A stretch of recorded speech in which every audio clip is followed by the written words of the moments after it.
When Samuel met Ruth, he promised himself she would never suffer the way he once did. But pain has a way of learning new names.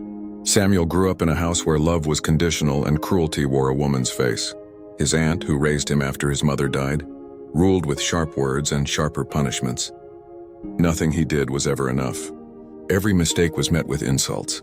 Every tear was mocked. "Men don't cry," she'd say. "Soften up and the world will destroy you."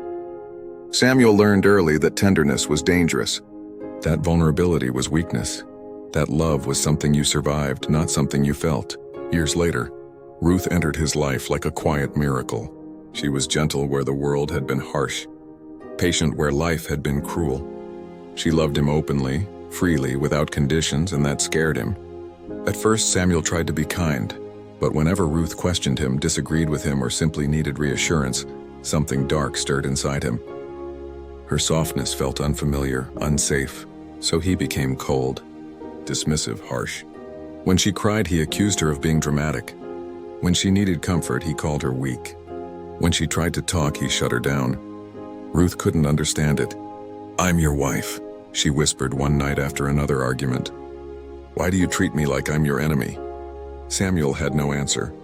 Because the truth was uglier than words, he wasn't fighting Ruth. He was fighting the ghosts of the woman who taught him that love always hurts. But Ruth only felt the damage, not the history.